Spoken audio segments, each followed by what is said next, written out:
pessoal, estamos aqui, sejam super bem-vindos para mais um episódio do FlexFlow, né? Hoje nós temos o prazer, né, de receber aqui o Alex Marçom, né, de ter o Alex com a gente aqui, né? Então sejam muito bem-vindos a mais esse episódio, e hoje o papo é liderança, né? Liderança, e a gente, não é à toa que a gente está convidando, que a gente convidou o Alex para estar aqui com a gente, né? O Alex, ele tem todo aí um perfil de liderança da indústria, né? Trabalha desde menino na indústria, né, Alex? Na indústria paulista, ocupou lideranças, né, em multinacionais, né, em São Paulo, né? Teve uma fase, né, de alguns anos aí morando no exterior, também em posições de liderança no exterior, né? E já acredito que mais ou menos aí uns 10 anos, né, vem trabalhando, né, como CEO, né, de uma indústria do setor metal mecânico, né, de Santa Catarina, né, primeiro como CEO da empresa e depois como CEO do grupo, né, e recentemente aí fez uma mudança de trajetória aí com a qual eu também me identifico bastante aí. Mas, Alex, seja super bem-vindo para a nossa conversa, e eu gostaria de começar justamente te questionando, né? Dando as boas-vindas também ao Guilherme, né?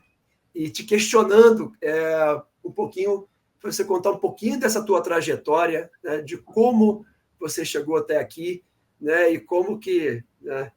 Como é que todas essas questões, né? A mudança que a gente percebe hoje nas lideranças, mas principalmente a mudança que a gente percebe que tem que acontecer, né? Na liderança, na gestão das nossas empresas. Então, eu queria que você falasse um pouquinho dessa tua trajetória até chegar a esse momento, esse ponto, né, na tua vida, na tua trajetória profissional que você está atravessando hoje aí. Que legal, Zé. Obrigado, Gui, pelo convite aí. Um prazer estar aqui com vocês nessa conversa, né? Acho que essa avenida que você abriu aí dá para eu falar umas 2h30, mais ou menos. Tá bom por aí? Mas acho que você já Fácil, deu... né?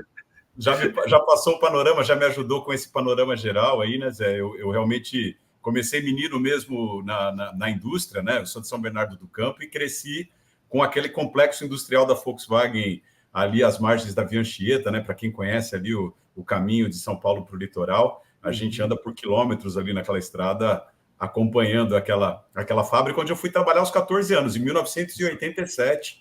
Então, lá dentro era um complexo que empregava 25 mil pessoas naquele momento, e existia uma escola Senai, existe ainda uma escola Senai dentro daquela planta, né? E eu fui lá para aprendizagem aos 14 anos e mergulhei a partir dali no setor industrial, né? Foi uma trajetória que até aqui, né, aos 51, já conto, então, 37 anos, né? E até o final do ano passado, sempre... como você bem colocou, desenvolvi a minha carreira executiva a partir da área de desenvolvimento de produtos, ainda lá na Volkswagen. Fui trabalhar depois na GM, no spin-off da GM, que era a Delphi, né, que nasceu em 99 como o maior fabricante de autopeças do mundo, né, uma história ali que trouxe também temperos assim para essa minha perspectiva da indústria, né? Eu tive a oportunidade de, pela Delphi, estar fora do Brasil, estava na matriz da empresa, quando a empresa entrou no então maior processo de recuperação judicial, Chapter 11, lá nos Estados Unidos, da história do setor de manufatura, né? A própria GM, que era a mãe da Delphi, depois veio para bater esse recorde, né? Mas eu acho que todos esses pontos, né, trazendo, acho que para a perspectiva atual, né, onde, de fato, né, há 8 anos, né, então fiquei 11 anos ali na Rudolph, na Cristal, que foi a holding que nós criamos ali no meu último ciclo lá, e entrei como diretor da empresa, concluí um processo de transição, né, sucedendo o fundador da empresa, né, como CEO, e num processo que é bastante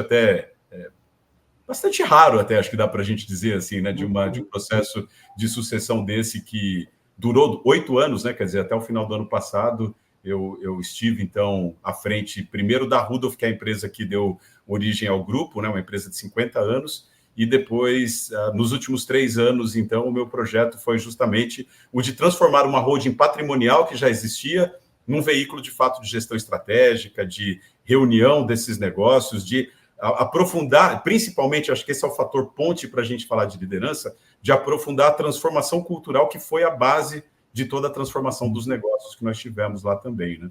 Então, a minha perspectiva de liderança, ela vem muito com esses temperos, assim, desde lá do menino que conheceu aquela realidade ainda no final dos anos 80, né, num ambiente industrial que era bastante... onde se vivia muito essa coisa de nós e eles, digamos, né? Era aquele ambiente realmente de sindicato na porta, de corda com graxa passando para arrastar a turma para fora. Então, tive várias perspectivas aí que eu acredito que enriqueceram muito a forma como eu enxergo realmente o tema de liderança e o tema da indústria aqui no Brasil de uma forma mais ampla. Legal, Gui, só uma curiosidade aqui, ó. O Rudolf, né, que é o Alex, né, é diretor durante tanto tempo, eu fiz o primeiro planejamento estratégico da Rudolf, cara. Olha só que... Que legal, né? Essa história é muito bacana. Eu achei o máximo, né? Quando o Alex falou, cara, não, eu sou CEO do Grupo Cristal, tal, da Rudolf, eu falei, caramba, cara, eu achei o máximo. Eu falei, nossa, eu fiz aquele processo, né, a primeira vez que a empresa efetivamente fez um planejamento estratégico estruturado, né, em 2005, né? 2005. Eu lembro que minha esposa estava grávida do meu primeiro filho, que hoje tem 18 anos. Que legal, né? Que legal. Caminhos que se cruzam, né? E, enfim, e eu acho que isso acontece muito, né? Quando a gente está alinhado com o propósito, assim, né? As energias vão coincidindo e se reencontrando, assim, né? Muito bom. Alex, eu fiquei bem interessado ali no teu perfil, né? Quando eu e o Zé a gente começou a conversar e tal, porque você tem uma caminhada muito longa já na indústria, né? Em diversos tipos de indústria, como você falou, você viveu diversos momentos da indústria também, uma visão saindo mais de um aspecto mais tradicionalista, mais fundamentalista ali, de divisão mesmo de classes, né? Até eu sei que você tem abordado, né, a tua liderança atual, uma gestão muito mais consciente, né? Trazendo aspectos mais colaborativos e, enfim, uma nova perspectiva mesmo, né? E o que eu queria perguntar para você, nesse contexto, assim, tem vários CEOs famosos que falam isso, né? Eu queria escutar a tua visão também. O que para você é a principal função da liderança dentro de uma organização? Olha, Gui, essa é uma... Acho que dá para ir por vários caminhos, assim, para essa discussão, né? Eu gosto muito de uma perspectiva... Tem uma autora de Harvard, uma professora de Harvard, né, a Linda Hill, não sei se vocês já esbarraram ali com o trabalho dela, e acho que ela conta uma história que acho que é muito bacana, porque ela traz, ela acho que já ocupa essa cadeira ali há algumas décadas, né, e ela traz um pouco, eu vi uma fala dela, trazendo um pouco dessa perspectiva de qual era a perspectiva de liderança quando ela chegou lá e como essa perspectiva evoluiu, né? Que durante muito tempo a gente falava numa liderança estratégica, e depois fomos para uma liderança visionária, né? Que, de certa forma, acho que soa ainda muito de vanguarda, né? A gente falar dessa liderança visionária, porque ela traz justamente essa incorporação, mais do que aquela coisa do planejamento dessa instituição, né? Em grande parte falida, né? Digamos, né? Depois que as bolas de cristal se quebraram no mundo todo aí. Mas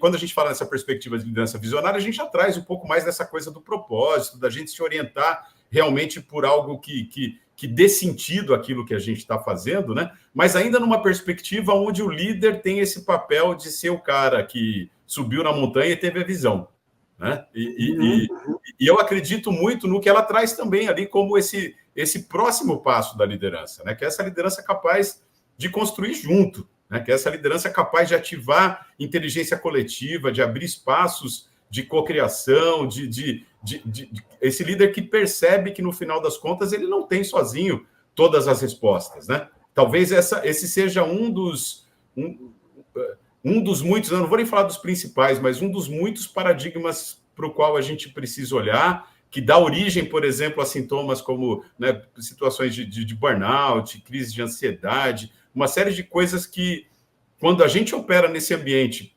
especialmente, né, de complexidade que a gente vive hoje, de aceleração, de transformação acelerada, né, a gente não dá conta de ser esse líder super-herói, né? E isso causa, tanto para o líder, causa danos, quanto para as organizações que acabam enxergando, acabam tendo também uma situação de paralisia, uma situação de muitas vezes de se evitar aquele espaço de coragem realmente, que liderança para mim tem muito a ver com isso, com dar o passo, né? com construir junto aquele futuro possível que está ali na nossa frente e que depende da gente dar esse passo de coragem, né? Liderança para mim tem muito a ver com isso, Gui. Legal, você falou uma coisa, né, nessa tua breve trajetória evolucionária do conceito mesmo de liderança, né, que eu acho muito interessante, né? Eu acho que quando eu comecei a ver gestão na minha vida, a ler sobre gestão na minha vida, a gente não tinha ainda uma separação entre o que era gestão e o que era liderança, né? Eram coisas meio que juntas, né? E hoje, assim, toda a literatura faz uma distinção enorme entre essas duas coisas, né? Faz assim, não, existe o líder aqui, o gestor aqui, né? Então, assim, as empresas precisam da figura dos dois, né? Do papel, desses dois papéis dentro dela, e aí sim, né? Como você colocou, né? A primeira grande, como a gente pode colocar assim, né? O grande papel, né, do líder, né? Quando se fez essa distinção muito clara, especialmente na academia, o grande papel do líder, o primeiro grande papel é essa coisa do visionário, né? Essa coisa de enxergar possibilidades distintas no futuro, mas, como você falou, ainda num foco assim, cara, eu vou enxergar, eu vou dizer para onde a gente vai e vocês vão atrás de mim, tipo, né? Mais ou menos nesse sentido, né? Sim, e essa coisa que você traz de liderança e gestão, eu olho isso também, Zé, muito intimamente ligado a esse tema que tipicamente a gente trata acho que na indústria a gente tem vários tipos de ambidestria, né? Quando a gente fala de ambidestria, eu acho que tem vários aspectos que dá para explorar, e acho que esse é um deles, né? A indústria, eu gosto muito de pensar assim, nesse grande desafio que nós temos, que é o de conviver com um ambiente industrial que precisa muito ainda dessa gestão tradicional, do como melhorar um pouquinho a cada dia, de como e padronizar processos, né? Aquela coisa que é muito parte realmente da condução da excelência numa atividade operacional da indústria. E, ao mesmo tempo, essa indústria ela precisa dar conta de abrir espaços onde esses mesmos paradigmas são totalmente inválidos, né? Quando a gente pega, por exemplo, como é que eu vou inovar com uma mentalidade de fazer certo da primeira vez todas as vezes? Isso é né? Fazer certo da primeira vez todas as vezes, né? Não tem inovação. Não tem inovação, né?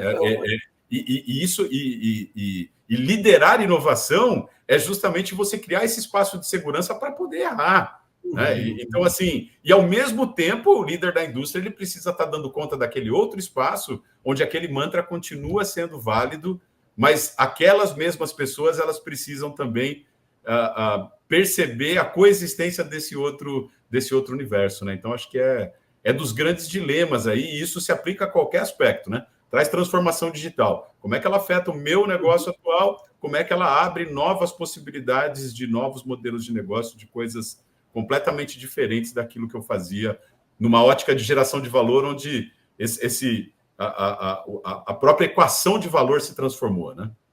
Perfeito. E você falou uma coisa da ambidestria aí, cara, que eu achei muito interessante, porque ainda a gente vê muito claramente as organizações dependendo, de uma maneira geral, dessa ambidestria vir de dois líderes com perfis distintos. Hoje é muito comum isso, né? Então, assim, a organização que consegue ter essa ambidestria de, ao mesmo tempo, ser super eficiente, produtiva, né, e quer fazer aquela melhoria contínua do chão de fábrica e, ao mesmo tempo, inovadora no mercado, etc., em geral, elas têm dois líderes complementares. É muito frequente esse tipo de coisa, né?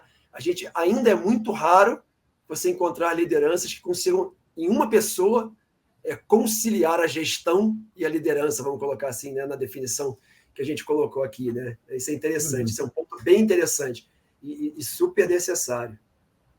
O que eu vejo, né, é que isso é uma coisa que eu imagino que vai começar a ter cada vez mais gente, né, nesse sentido, mas tem muito a ver com lógica de ação, eu acho, né, Zé? Porque as lógicas de ações são coisas que as lógicas de ações mais complexas conseguem ter um pouco mais de de fluência nesse sentido, né? Mas é uma coisa que as pessoas têm que estar submetidas a isso, né? Mas acho que é um caminho natural, embora hoje não seja tão comum ainda, né? Uma coisa que você falou, Alex, que eu achei bem interessante, porque é uma coisa que eu me conecto muito também, né? Transformação cultural, né? Toda essa questão da complexidade e tal, e eu conecto 2 pontos que você mencionou, a questão da transformação cultural em si, toda a questão da complexidade e tudo mais, e como essa gestão dessas, digamos assim, dessas polaridades ali entre o dar a direção e o envolvimento das pessoas e a autonomia das pessoas também para ter né, enfim, os próprios insights, as próprias autonomias, como isso no final influencia a criação dessa nova cultura da organização, né? E o envolvimento, o empoderamento das pessoas talvez, na minha experiência, assim, é o que mais faz com que uma nova cultura seja criada, assim. Nesse sentido, Alex, tem algumas práticas, assim, que você nutre junto com os teus times e que você poderia compartilhar, assim, com o público para ter essa formação de cultura de uma forma mais inclusiva e sustentável até? Uhum. Acho que a minha grande transformação cultural sempre foi para mim um tema muito vivo, assim, né? Particularmente quando eu cheguei ao universo das empresas familiares aqui em Santa Catarina, né? O meu trabalho se tornou mais ativo nessa frente. Né? Antes disso, eu estava numa carreira de multinacionais, me casei com uma catarinense quando me mudei lá para esse programa de desenvolvimento de liderança na matriz da Delphi. Ficamos 2 anos lá, de lá a gente foi 5 anos para Luxemburgo, e aí decidimos, então, né, nós saímos de São Paulo para ir para essa jornada e decidimos vir morar aqui em Santa Catarina. Primeiro escolhemos aqui esse lugar onde eu estou hoje, que é onde nós iríamos morar, e depois o projeto profissional veio em torno disso, né? Foi muito esse foi o ponto de partida, né? Criamos ali o centro do mundo e a partir disso o negócio foi criado em volta, né? Mas particularmente particularmente na Rudolph, né? E tendo tido esse grande privilégio, né? De ter esse espaço aberto para assumir essa posição de CEO naquela empresa, às vezes eu olho para isso e eu falo assim, acho que eu virei diretor de RH mais do que CEO, né? Porque o meu trabalho ele foi muito norteado, de fato, por aquilo tudo que tipicamente passa por esse processo, por esse subsistema ali, né? E a transformação cultural para a gente foi algo que acho que o episódio final da transformação final vivido por mim dentro desse ciclo, né? Isso continua. E eu sempre falo, a transformação cultural ela está acontecendo sempre, né? Quando a gente fala em anunciar alguma coisa e trabalhar ativamente esse processo, é justamente para a gente facilitar que essa transformação tome alguma direção desejada em alguns aspectos, né? Então, a gente fez isso ali, acho que talvez para te trazer uma experiência mais marcante nesse sentido, a gente nomeou isso como uma transformação cultural guiada por um propósito, né? Então, nós usamos ali essa declaração, né? Eu vejo o propósito muito como declaração na ótica, talvez lá da ontologia da linguagem, né? Que é uma das formações, assim, um dos olhares que eu tenho, assim, através do coaching ontológico, de como a gente forma realidades através das declarações que a gente faz, né? E a gente declarou isso. Nós existimos depois de uma investigação, de um trabalho de aprofundamento com a família, com os colaboradores, né? com os líderes. A gente fez essa declaração. Nós existimos para inspirar e desenvolver pessoas para a excelência, né? E era um propósito assim, é um propósito que ele eu digo que é um propósito generativo, né? Que ele não faz as coisas, ele não produz as coisas que a empresa faz, mas ele produz uma máquina capaz de fazer aquilo em um outro patamar e de se criar muitas coisas a partir desse princípio de que as pessoas estão no centro de tudo que a gente faz, de que essas intenções pessoais, né, de que as pessoas não deixam no relógio de ponto os seus valores, as suas convicções e vão trabalhar, né? Isso é parte da transformação cultural, por exemplo, né? Desmistificar, tirar essa ótica de que existe o cara que trabalha e o cara que tem a vida dele lá fora, né? O cara, a mulher, ou seja, seja lá quem for, né? E a gente fez isso, acho que para contar assim, uma passagem disso, né? Nós fizemos isso, um grande evento que reuniu todos os colaboradores da empresa lá em novembro de 2019. Por que é importante essa data, né? Porque a gente sabe, se a gente for lembrar, 4 meses depois, mais ou menos, vira de cabeça para baixo. E a gente estava mergulhado, eu estava começando a fazer ali, por exemplo, um programa que foi muito legal, que eu chamava de Café com Propósito, né? Eu pegava os aniversariantes da semana, então era um grupo o mais variado possível, de conselheiro ao cara que acabou de entrar lá, a pessoa que acabou de entrar e está trabalhando lá na fábrica, por exemplo, os aniversariantes. Eu me reunia pessoalmente toda semana com os aniversariantes da semana para esse café, onde a gente tratava, se aprofundava nesses temas, né? O que quer dizer isso, uma empresa ser orientada a um propósito? O que significa inspirar e desenvolver pessoas para a excelência? Né? Como é que isso me afeta? E puxando histórias pessoais, fazendo trabalhos ali realmente assim com o time de conexão. Então, isso estava tão vivo quando chegou a pandemia que eu vou voltar na palavra coragem, né? Que fez com que a gente tivesse a coragem de fazer algumas coisas que até hoje, eu olhando para trás, eu falo, como é que deixaram, né? Também, né? A gente saiu no começo, quando o negócio começou a pegar, né? Eu lembro que eu fazia umas lives com todos os colaboradores ali, pegava o computador do lado de fora no jardim da empresa lá, porque não podia ficar lá dentro, muita gente misturada e tal, fazia lá no jardim essas transmissões, e numa dessas transmissões a gente falou, se não nas primeiras ali, a gente falou, nós não vamos demitir ninguém. Nós não vamos demitir ninguém, porque aquela verdade ela estava sendo ali justamente confirmada, né?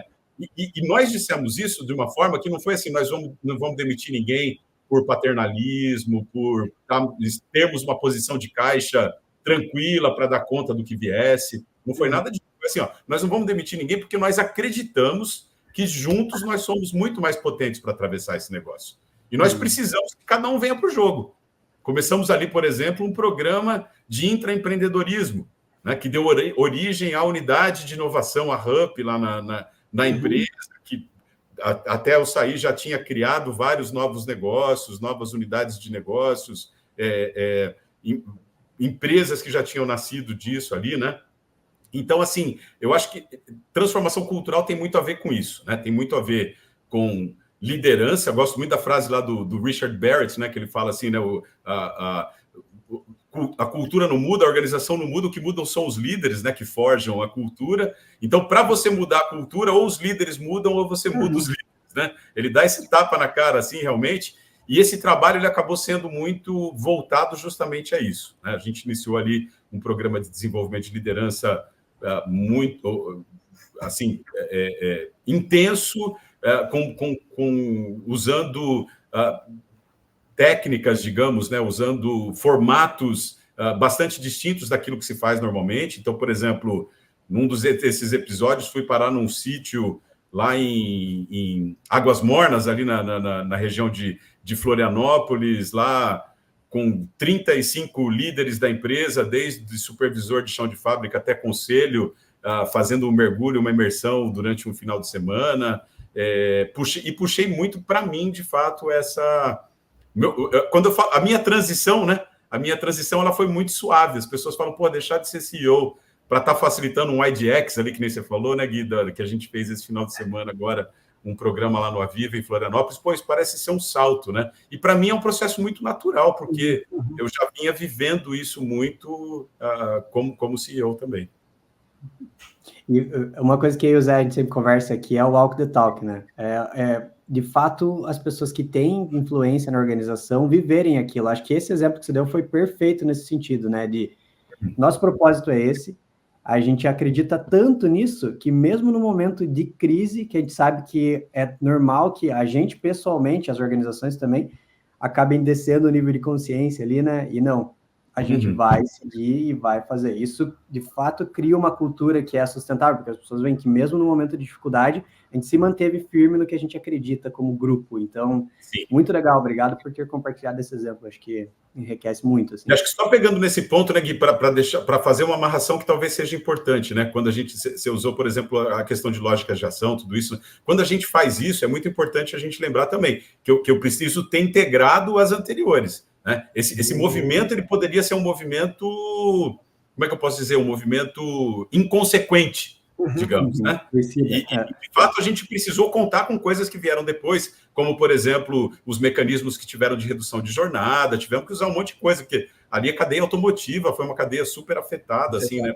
por essa situação toda, e a gente precisou, né, de uma série de coisas ali para dar conta disso, né? Então, só para que a gente não fique também num mundo muito idealizado, né? Porque a gente precisa dar conta também das coisas, né? Precisa puxar lá o laranja lá de trás lá e garantir que a gente tem café no pule também para dar conta disso, né?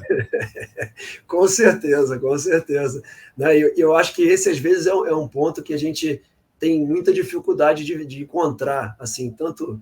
Né, eu diria assim, nas abordagens mais teóricas na academia, quanto na prática mesmo. Né? A gente vê muito uma visão mais idealizada, como você falou, né, que tende a ser muito idealizada e que acaba não tendo essa integração das lógicas anteriores, que eu acho que é o fundamental para sustentar, para parar de pé. Né? É bem essa coisa, né, para que toda essa iniciativa parar de pé. Eu acho que, nesse caso, né, um super case que você acabou de contar, é aquela coisa, cara, se o propósito, né, da empresa fazer as pessoas, né, evoluírem rumo à excelência, né, cara, ela tem que fazer o possível para ficar com as pessoas, né? Porque a partir do momento que você rompe, né, esse vínculo, você de alguma maneira está abrindo mão, de certa forma, de levar aquela pessoa para a excelência, né, no sentido de crescimento, de exposição a desafios e tudo mais. E hoje eu vejo que propósitos com esse, vamos colocar assim, propósitos que envolvam esse tipo de desafio, esse tipo de meta, né? Esse tipo de ação, que às vezes, como você falou, não tem nada a ver com metal mecânico, né? Assim, o propósito que vocês definiram lá não tem nada a ver com o setor metal mecânico. Né? Então, assim, eu vejo que esse tipo de propósito, assim, ele é um dos perfis, dos tipos de propósito que eu vejo fazer brilhar os olhos de CEO que estão em meio a uma crise, por exemplo, nos seus setores, nas suas empresas, e que, de repente, putz, cara, o que faz brilhar o olho dele é assim, cara, nossa, cara, aqui é um lugar para as pessoas se desenvolverem, aqui é um lugar para as pessoas evoluírem, putz, eu gostei disso. Né? Então, eu já tive a oportunidade de ouvir, assim, de CEOs de empresas que eu fiz trabalhos, ouvir isso deles, né? De ouvir isso das pessoas. No meio do crise, né, o cara está se vendo meio sem propósito, e aí, de repente, aquilo ali é o propósito. Né? Ele se agarra àquilo ali.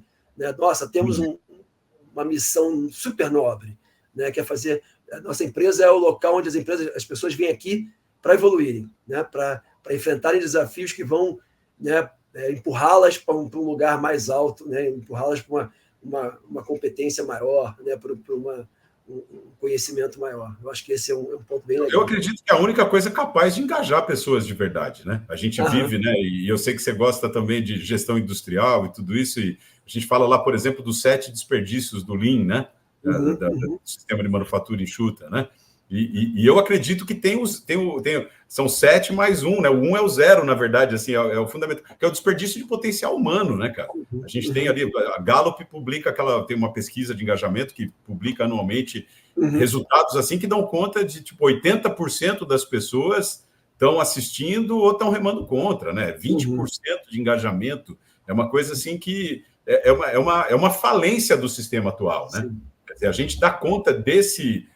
muitas vezes a gente foca lá, né? Acho que o pensamento sistêmico convida muita gente a olhar para essas coisas, né? Às vezes a gente está tapando o buraquinho ali de sintomas de coisas que a gente está produzindo justamente nesse caso, por exemplo, por falta de significado, uma crise de significado do né? Por que eu devo servir a essa organização?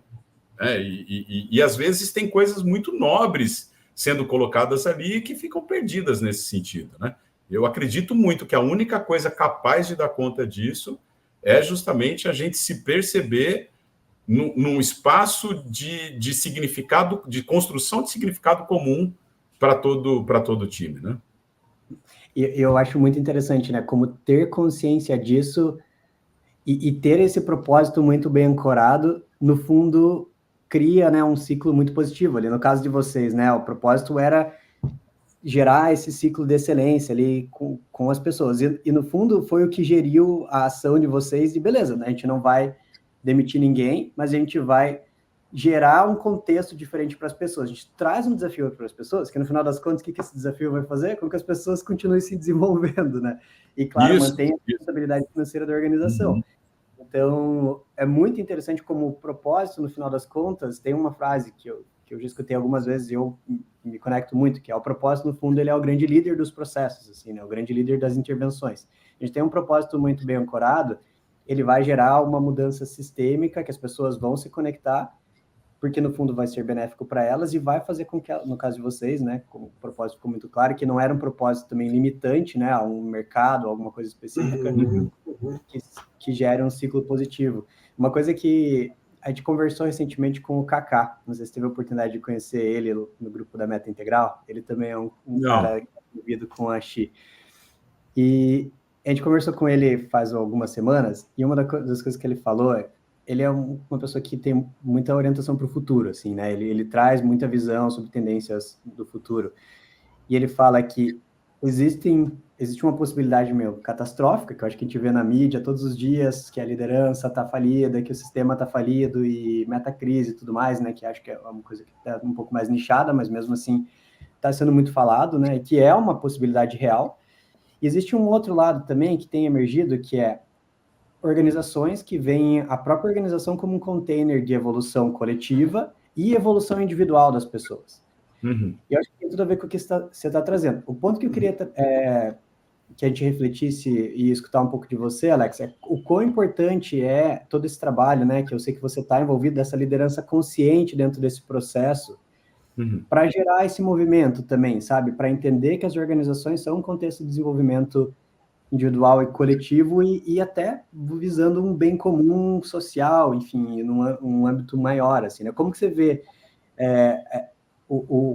talvez o autotrabalho, essa liderança mais consciente atuando dentro desse âmbito? Uhum. Eu acredito muito, Gui, que de fato os negócios podem e devem ser a grande alavanca de transformação social nossa, né? E acredito muito também que aqueles... Eu falo desse lugar, né, de liderança empresarial, deixei de ter agora uma posição dentro de empresa pela primeira vez em 36 anos, né, e estou com um trabalho mais, digamos, mais ecossistêmico, estou com envolvimento com a Academia Fiesc de Negócios, aqui que tem um projeto super bacana de reinventar a indústria catarinense, com essa visão de tornar a indústria catarinense referência em desenvolvimento sustentável, né?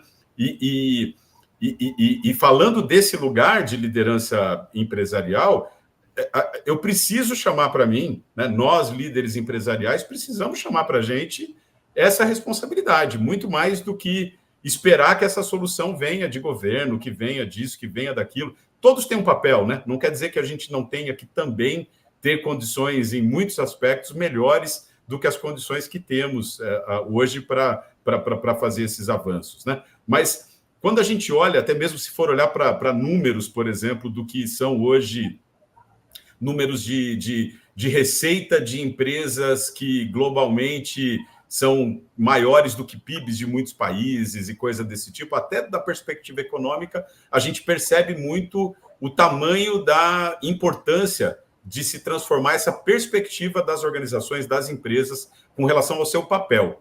Eu acredito muito, uma das minhas grandes referências, né, e até nesse processo, foi um grande norteador desse processo de transformação cultural, lá da Cristal, né, o framework do capitalismo consciente. Né? O capitalismo consciente, por exemplo, ele parte justamente dessa premissa, de que negócios existem para servir a um propósito maior e, através dele fazer lucro. Né? Tem para tropicalizar a coisa, né? Tem lá o pessoal da Escola de Marketing Industrial lá em São Paulo, não sei se vocês conhecem o trabalho deles lá, José Carlos Teixeira Moreira, tinha lá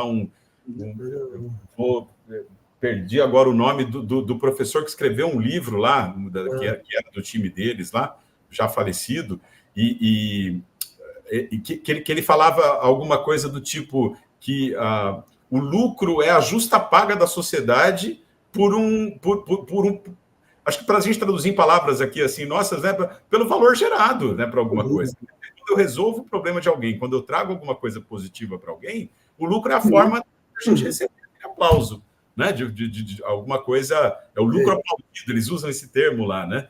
E eu acredito muito nisso, né, que quando a gente se volta justamente àquilo que pode ser a nossa função social, e que ela esteja, obviamente, conectada a um universo de regeneração, de que ela esteja realmente conectada àquilo que nós, como sociedade, como planeta, hoje, muito claramente precisamos, ela vai, inclusive, do ponto de vista, na perspectiva econômica, ela vai colher os melhores resultados também.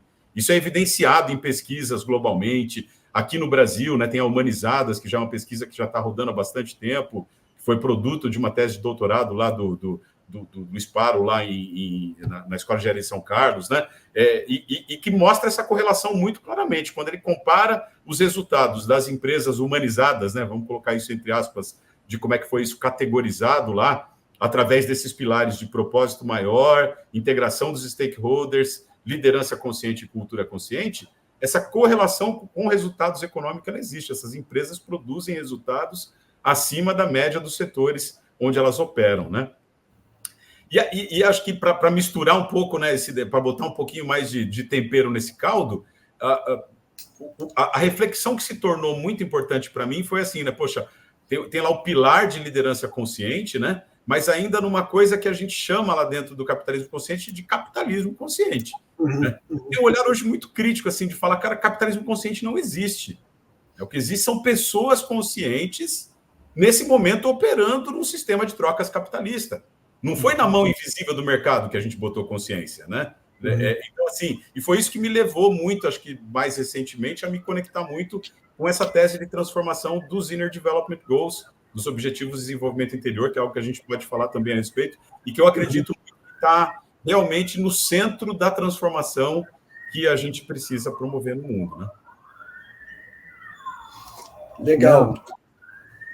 Vai lá. Cara, fantástico, fantástico. E olha, cara, quando você fala, eu sou assim, diversas questões que você pontuou aí, que para mim, cara, eu me identifico assim absolutamente, né? Estava parecendo que você estava... Você me convidou, né, Zé? Pô. Recitando, né? Recitando alguns dos meus mantras recentes, assim, né? Que eu vim estabelecendo, né? Então, primeiro você colocou muito claramente, né? Assim, existe muita militância, né? No ambiente, né? de político social, de uma maneira geral, né? E uma militância que muitas vezes tende a ver a organização, né? A organização capitalista, né? Como sendo o grande vilão, né? Assim, o grande vilão de toda a história, né? E que o sistema e que essa organização tem que ser abolida, ela tem que deixar de existir para que possa haver, para que as transformações efetivas de que a sociedade precisa possam acontecer, né? E aí você colocou assim, cara, eu acredito que a mudança vem por meio da organização, das empresas, das organizações.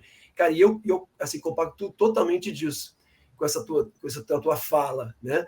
Eu acredito que toda mudança que a gente precisa fazer, né, ela vai ser uma mudança patrocinada pelas organizações.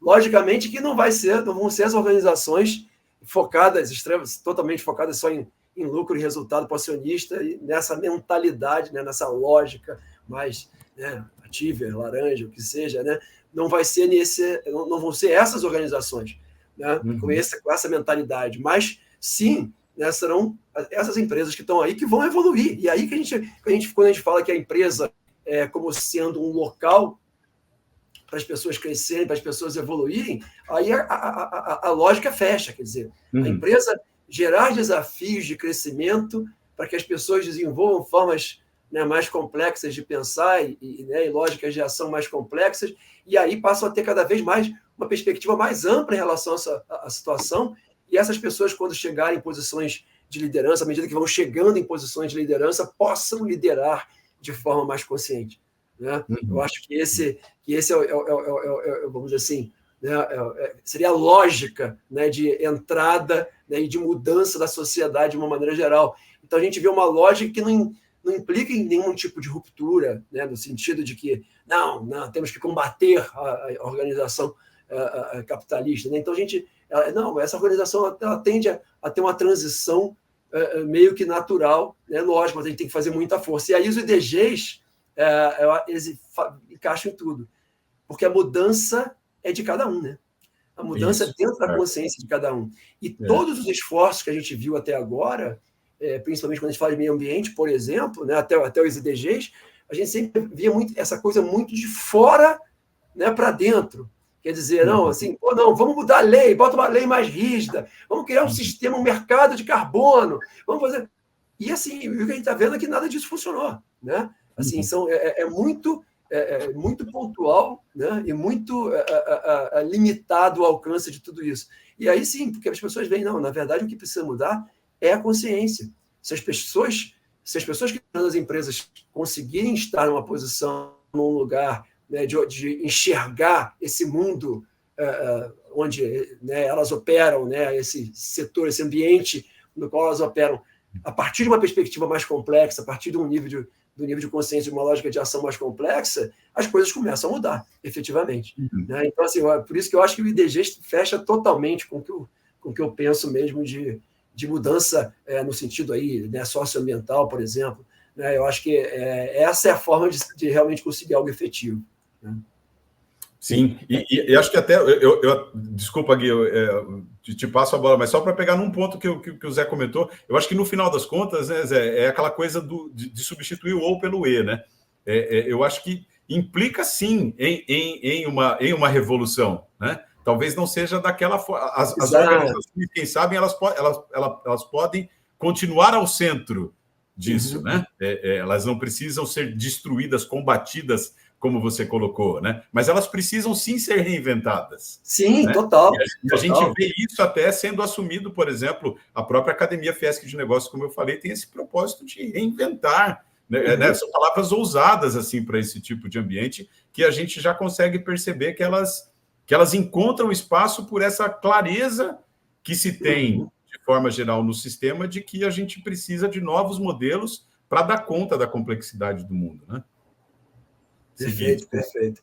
Quando a gente fala da transformação, é isso, porque eu acho que até quando a gente vê muito dessa militância ambiental, etc., a gente vê muito uma ideia de que a transformação é de fora para dentro, né? Enquanto, na verdade, eu vejo ela sendo muito mais de dentro para fora. É justamente isso de dentro das pessoas para fora e de dentro das organizações para fora. Né? Eu vejo muito mais nesse sentido. Eu acho que a gente falou aqui dos IDGs e talvez nem todo mundo conheça. Assim. Então, Alex, você pode explicar um pouco para a gente sobre o que são os Inner Development Goals e claro. Dar um overview aqui para a audiência. Inner Development Goals a gente traduz como Objetivos de Desenvolvimento Interior. Né? É um movimento que nasce na Suécia, nasce nos países nórdicos, basicamente olhando para trazer uma resposta para esse problema que a gente vive, onde, pegando no sistema amplo, né? Isso obviamente tem depois formas da gente tratar disso também para qualquer sistema.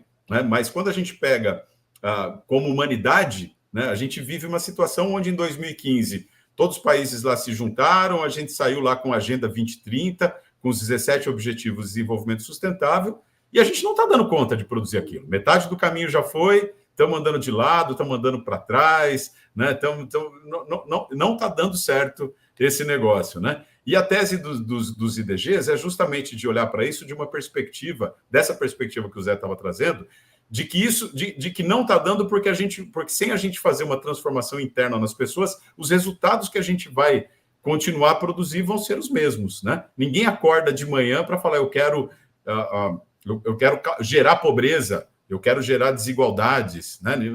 Mas talvez poucas pessoas ou ninguém acorda de manhã pensando nisso, mas no final das contas, coletivamente, é isso que a gente produz, né? E a gente produz isso justamente a partir daquilo, a partir da nossa perspectiva interna. Né? O Otto Scharmer, ele fala muito desse negócio a gente precisa, ele usa aquela metáfora de uma luneta, né, onde a gente está olhando o sistema lá fora, né? Ele fala assim, a gente precisa virar esse foco da luneta para a gente. para nós mesmos, né? Nós somos parte desse sistema, né? Nós somos parte do sistema que está produzindo os resultados que a gente está produzindo.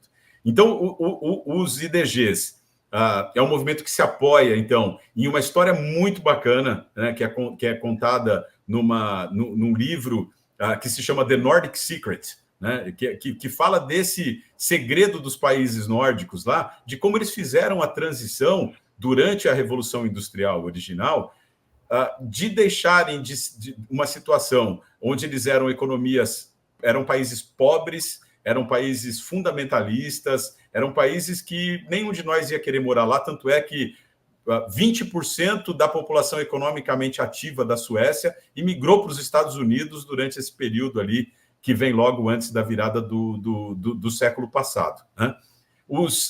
As lideranças desses países nórdicos, elas foram talvez essa liderança visionária que a gente estava falando lá antes, né? E eles pegam uma ideia dos filósofos do idealismo alemão, que é a ideia que está sintetizada numa palavra que é Bildung. Bildung, em alemão, trata justamente, em certos aspectos, eu olho hoje, talvez pensando no desenvolvimento vertical, de como a gente traz dentro dessa linguagem da integral, né? É esse desenvolvimento integral do ser humano. Na Alemanha, isso daí ficou restrito às elites, né? Quando eles aplicaram isso lá, mas isso ficou restrito às elites. Nos países nórdicos, eles falam assim, se nós quisermos construir democracias sólidas nesses países, nós precisamos levar isso para todos, né? E eles formaram massa crítica de pessoas. Na virada do século, em 1900, já existiam, eu não vou lembrar do número exato, mas era coisa de perto de 150 unidades, centros de retiro em todos os países nórdicos, onde jovens de aproximadamente 18 anos iam para lá, passavam 6 meses nesses lugares para trabalhar justamente essa perspectiva de desenvolvimento de cidadãos capazes de dar conta daquilo que viria ali nesse momento em que eles estavam se concentrando nas grandes cidades, que estava aquela coisa toda desse novo modelo de sociedade estava sendo implementado. Trazendo isso hoje, então, ali, né, para a realidade de como isso se manifesta, os IDGs, ou os ODIs, né, os Objetivos de Desenvolvimento Interior, eles são criados juntando, eu acho que isso é uma coisa que é muito legal, é um ponto de encontro. Então, eu citei aqui, né, Otto Scharmer, por exemplo, Robert Keegan, né, grandes nomes ali realmente que constroem esse corpo de conhecimento, essa sabedoria global que a gente tem em torno desses assuntos, se reúnem ali, né, para validar e fomentar uma matriz que hoje é o nosso, digamos, o instrumento que nós temos de prática disso, né? Eu acho que, no final das contas, a história talvez seja até muito mais potente do que o instrumento em si, mas a gente olha ali, então, para uma matriz de 5 áreas de habilidades, de competências, de qualidades que a gente quer desenvolver, numa perspectiva, número 1, do ser. Então, minha bússola interna, como é que eu trabalho justamente essa minha perspectiva individual, né? As habilidades do pensar, que são as habilidades cognitivas, as habilidades de relacionar-se, colaborar e agir, né? E em cada uma dessas 5 áreas, a gente tem ali esses skills ali, né, que são trabalhados para que a gente se equipe para dar conta da complexidade que a gente vive hoje, né? Muito legal. Eu gosto também dos IDGs, como eles se conversam também com os Objetivos de Desenvolvimento Sustentáveis da ONU também, né? Tem muita gente que está ancorando também o IDG, porque é isso que a gente tem discutido desde o começo. Foi criado para suportar isso, né, Gui? Inclusive, uma curiosidade, né? A agência de publicidade que desenvolveu toda a comunicação dos IDGs é a mesma que desenvolveu a comunicação dos ODS, né? E tem essa conexão ali realmente muito clara. Nessa experiência que a gente teve agora no final de semana, né, o IDX, lá, Inner Development Experiences, né, a gente acredita muito... E o Thomas Bjorkman é um sueco que é autor desse livro, The Nordic Secret, né, um dos autores desse livro. Ele é um cara que saiu do mercado financeiro, ele comprou uma ilha ali perto de Estocolmo e transformou aquela ilha num centro de desenvolvimento inspirado por essa história ali do que os nórdicos fizeram lá durante essa história narrada do Bildung, né? E o IDX nasceu um pouco dessa inspiração, né? De falar, pô, nós estamos aqui, estava conversando com a Rafa, que você conhece, né, Gui? E você também, né, Zé, nossa colega lá da certificação Meta Integral, e conversando com a Rafa, que tinha acabado de mudar para Floripa, o Cato tinha apresentado ela para mim, falado, ó, tá mudando aí uma pessoa que também está interessada nos IDGs, né? Vocês precisam conversar. E a gente pegou essa inspiração realmente para falar, poxa, a gente precisa desenvolver alguma coisa, né, nessa linha aí, porque é realmente muito potente, né? Depois vieram ali a Maíra e o Léo para se juntar ali ao nosso time, e a gente fez agora a segunda turma, tivemos uma turma ali de novembro para dezembro, e fizemos a segunda turma agora de uma imersão que trabalha justamente essas habilidades ali, né? A gente se aprofunda justamente usando lá todas as ferramentas disponibilizadas, né, pelos IDGs para fazer esse trabalho ali com grupos. Muito bom, muito bom. Eu quero me conectar cada vez mais com os IDGs, eu já tinha algum contato ali, mas eu quero me aprofundar cada vez mais depois dessa tua explicação, né, que eu me conecto muito com tudo isso e, enfim, espero que a gente possa trocar mais nesse sentido. Inclusive, Zé, eu acho que a gente poderia planejar um episódio só sobre os IDGs aqui, né? Teve algumas pessoas até que já manifestaram esse interesse, então pode chamar a Rafa, pode chamar o Cato, eventualmente você, Alex, a gente ter uma conversa mais ampla aqui sobre os IDGs também seria muito legal. Seria, com certeza, com certeza. Cara, eu fui... Você tem ideia? Eu fui o quinto membro do grupo de WhatsApp dos IDGs de Curitiba. Só que, cara, na época foi impossível dar conta daquilo, né? Eu ainda era conselheiro do capitalismo consciente aqui, né? Era um monte de coisa ao mesmo tempo, eu não conseguia. Eu falei, não, sai, deixa eu sair, né? Porque não vai dar para mim. Mas para mim, assim, e é muito do que você falou do E, né? É exatamente isso. Porque eu vejo assim, cara, ODS é de fora para dentro, né? E aí, quando a gente fala dos IDGs, aí a gente está falando, né, de dentro para fora. Né? E tem que ter os dois. Né? Eu acho que é muito nesse sentido. Mas eu acho que a grande lacuna nossa, enquanto sociedade, é justamente, vem até agora sendo exatamente essa da coisa do de dentro para fora. Né? Assim, fazer as pessoas estarem preocupadas em aumentar, em ampliar a consciência. Eu acho que esse é o ponto, cara, assim, fundamental, o ponto crucial que os IDGs vêm endereçar. Né? Eu acho que é muito por aí, né, essa pegada dos IDGs. Gostei muito da dica do livro aí, tá? Da dica do livro do Nordic Secrets. The Nordic Secrets, então, gostei muito da dica, porque... Vem de uma das autoras, que é especificamente sobre o Bildung, é esse aqui, ó. Legal. Olha só que Growing Building. Esse é um pequenininho assim, né? O The Nordic Secrets é um livrão mesmo, não tem ele aqui.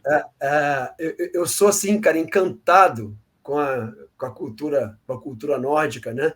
E assim, quando eu tive a oportunidade de fazer vários trabalhos, né, para a Volvo na Suécia, isso aí há 10 anos atrás, e aí tive muito contato com a cultura nórdica, e uma coisa que na época me sensibilizou muito e deu muitas explicações sobre assim, o caminho que a cultura deles acabou levando, né? Eles têm isso é em comum, né? Todos os povos nórdicos, né? Eles têm não sei se isso tem no livro, né? Nesse livro fala sobre isso, que é The Law of Jante, né? É a lei de Jante, né? Escreve Jante, né? Ela é uma coisa que todos os povos nórdicos compartilham e tem a ver justamente com essa questão do cuidado, da preocupação com o outro e da vontade de envolver as pessoas, né? Na questão de tomada de decisão, na questão... E a gente percebe assim, por exemplo, né? Tem um indicador cultural, né? Chamado masculinidade, né? do Hofstede, né? E aí a gente vê, por exemplo, os Estados Unidos é o país desenvolvido mais masculino do mundo. É assertividade pura, né? Então, assim, as pessoas competem, assertividade, eu quero ser mais... E assim, o outro extremo da escala é a Suécia, cara. É o outro extremo da escala. É o país mais feminino do mundo. Então, assim, as pessoas... Então, assim, o cara... Né, e aí é muito legal que o Hofstede, quando fala desses índices, né, ele faz comparações E é muito interessante justamente mostrar isso, que essa coisa do sueco de querer, ele não quer aparecer, né? O nórdico em geral tem essa característica, né? De não querer são menos individualistas, né? Acho que a sociedade americana, né, dos Estados Unidos é muito, acho que é um ícone dessa coisa do individualismo, justamente, isso, né? Que abre espaço para todas essas manifestações aí de. Uhum. Mas é engraçado que, né? Porque normalmente quando a gente fala de individualismo em estudos culturais, né? O oposto do individualismo não é o coletivismo. O oposto é o tradicionalismo, né? Vamos colocar assim. Né? E aí sim, aí você vê assim que tanto a Suécia quanto os Estados Unidos, os dois, né, nos índices do Hofstede lá, os dois são super individualistas. Né? Só que aí a questão é que o sueco é um individualista, mas ele está preocupado em cuidar. Eu acho que essa é assim, ele está preocupado em cuidar, né? Que é a coisa do feminino. Né? A gente fala da energia masculina e feminina. Ele está preocupado em cuidar. Ele está preocupado, enquanto o americano está só preocupado, é só gol. É só gol, né? Nenhum flow. É gol, gol, gol. A cultura americana está toda gol, e a cultura nórdica é muito flow, né? É extremamente, né, focada no flow.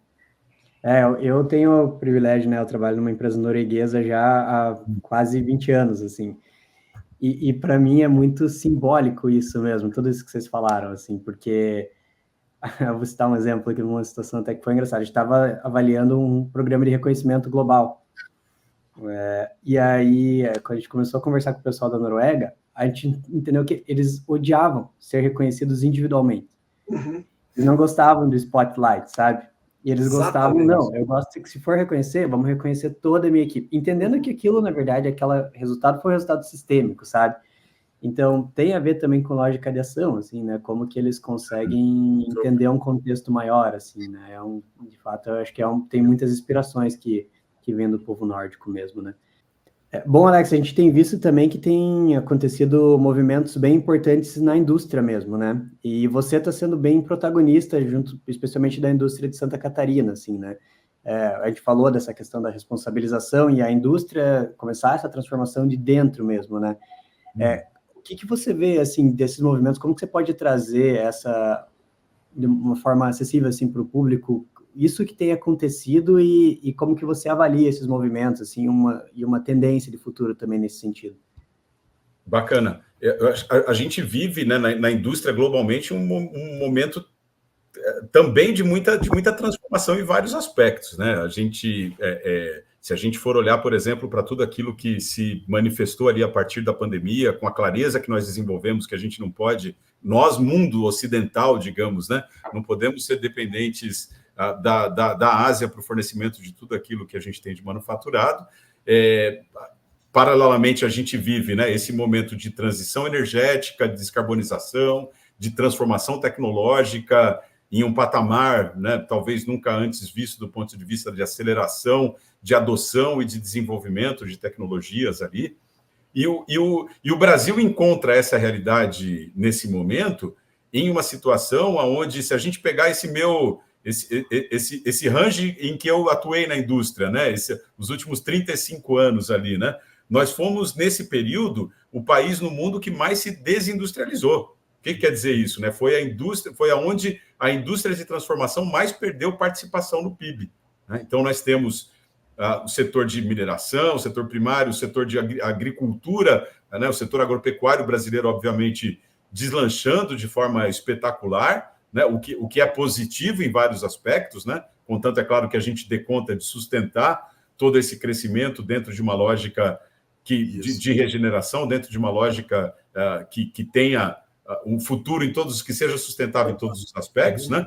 Mas a gente perde com isso a grande oportunidade de agregar valor às nossas commodities. Né? Nós nos tornamos exportadores de commodities, né?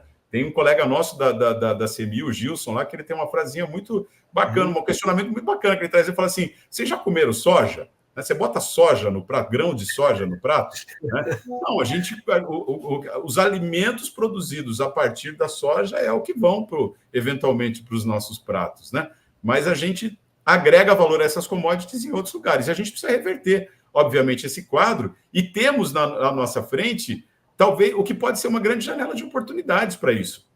Porque justamente quando a gente fala em descarbonização, né, se a gente está falando sério a respeito disso, a gente precisa produzir os produtos para o mundo onde a gente tem energia limpa abundante, por exemplo, né? E aqui no Brasil, a gente tem esse benefício já na nossa tomada, né? Se a gente pega aqui a empresa onde eu trabalhava, tem uma unidade na Eslováquia, além da unidade aqui no Brasil, né? A mesma máquina lá na Eslováquia, por estar conectada lá, plugada, só por estar plugada no fiozinho da tomada da Eslováquia versus do Brasil, a nossa aqui tem uma pegada de carbono 70% inferior àquela da Eslováquia, né? Então, assim, a gente tem possibilidades, né? E aí acho que agora é muito feliz esses movimentos que estão sendo feitos do ponto de vista de criação de uma política industrial. Nós temos nesse momento, né, o nascimento recente do Nova Indústria Brasil, que é um programa que é voltado a essa lógica de missões nacionais, né, onde a gente tem governo fomentando, digamos, avenidas que façam sentido de acordo com as necessidades da sociedade. Então foram criadas ali 6 missões nacionais. 2 delas eu considero estruturadoras, porque dão conta justamente de incentivar a transição energética, a descarbonização e a transição tecnológica, a digitalização das empresas, né? E depois as outras 4 voltadas a necessidades da sociedade. Então, construir, por exemplo, uma cadeia alimentar sólida passa por mecanizar propriedades rurais familiares, que, por sua vez, vão ser mecanizadas através dos instrumentos dessa política, com máquinas e equipamentos produzidos no Brasil. Né? Então, são 4 dessa forma, né? Na cadeia também da saúde, na questão de soberania nacional e mobilidade e questões urbanas ali, né? Então, essas são as 6 missões ali. Aqui na Academia Fiesc de Negócios, né? Então, a academia começou há pouco mais de 3 anos, eu participo do conselho da academia desde que ela foi criada, né? E ela foi criada justamente com esse propósito, né? A declaração é recriar e viabilizar negócios sustentáveis em um mundo em transformação. É a forma como está declarado ali o propósito. Uhum. E que se conecta justamente com esse momento de transição, porque a gente sabe o que não está dando certo, a gente consegue enxergar muita coisa que não está dando certo, a gente tem ideias de como deveria ser, mas geralmente a gente não faz a mínima noção de como fazer essa transição. E a neoliderança, né, quando apareceu esse termo neoindustrialização, eu achei que foi muito feliz para dar conta dessa noção de que não é reindustrializar o Brasil, porque reindustrializar talvez traga um pouco da perspectiva de que a gente vai voltar a fazer a mesma coisa que a gente fazia nos anos 50, quando a indústria de base, as cadeias complexas começaram a ser criadas aqui no Brasil, e é outra coisa, né? Então, eu acho que neoindustrialização tem uma série de coisas que cabem nessa palavra. Eu gosto quando a gente cria palavras capazes de dar significado para coisas assim, e foi assim também que eu criei a neoliderança, né? Curiosamente, essa era uma palavra que, quando eu fiz uma busca no Google lá no meio do ano passado, eu falei, pô, ninguém está falando de neoliderança, né? Entrei na base de dados do NPI, não tinha registro, fiz o registro. Não tinha registro.